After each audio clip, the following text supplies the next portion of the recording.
our American experiment, ladies and gentlemen. Every now and then, I'm just sitting there thinking, and something from the past kind of taps you on the shoulder. It says, "Hey, I want to make sure you're still thinking about it." It might have been a line that when you were little, you didn't quite understand, or something you just had to memorize in school. But then, out of nowhere, it kind of hits us differently. You're not thinking about it, it's just mirroring what you're doing. It's quite a nudge, once again, saying, "Hey, paying attention?" Um, there's one line that kind of does that for me. It hits me in the most random times. I'll be driving, folding laundry, just trying to make it through a long day. All of a sudden, in the back of my mind, "Hey, thinking about this?"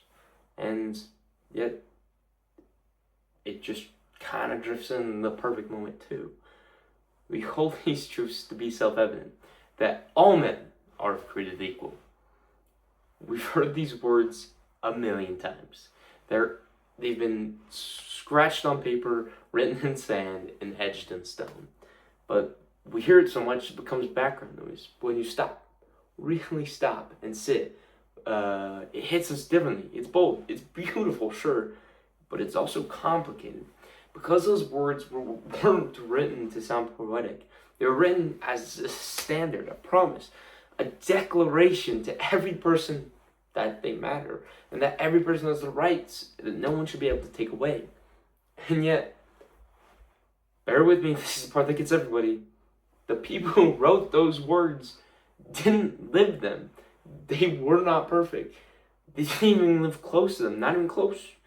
They talked about equality while whole groups of people had none. They talked about freedom when they denied it to others. They imagined opportunity while shutting the door on entire communities.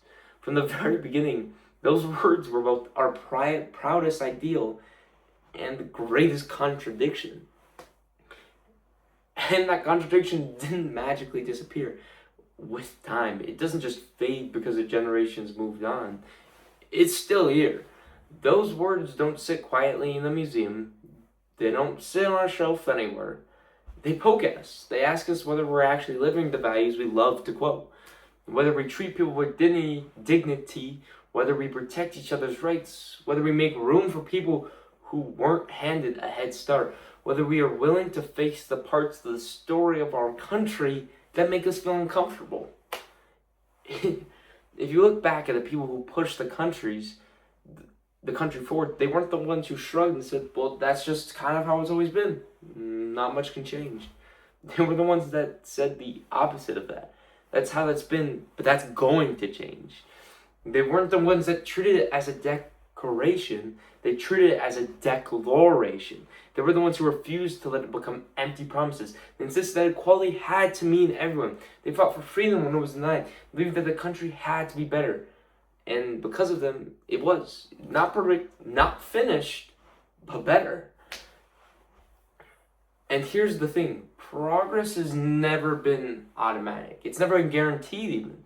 It's always been a choice made by the people, for the people who are willing to push the question, to hope, to demand more from a country they loved. People who understand that loving a country doesn't mean pretending it's flawless. It means caring enough to help it grow, to help it become better. Now it's our turn, our moment, right now, because this country isn't finished. It never has been, never will be, and I'm happy because of that. It's a work in progress, and we're the ones holding the tool. We're the ones deciding whether our old words still mean something, whether they become a comfortable symbol or something we live with or live to.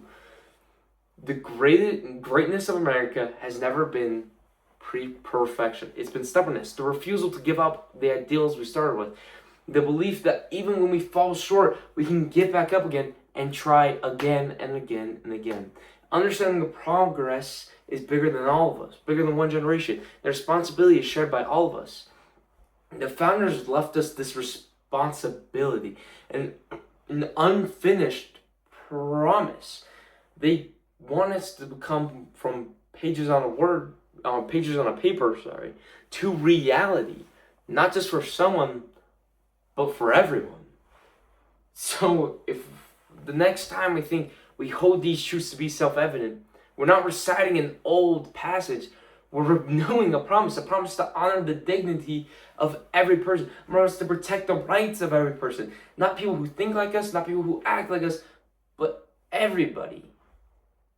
This is a challenge that we face still today. We must be the people who use the tools we have to fix it. And if we do, our country won't just be an experiment, it'll be perfect in the end. It will grow to be so much greater than even you or I can believe it to. It'll stretch, it'll grow, it'll keep moving to the country that those founders wanted it to be. Thank you.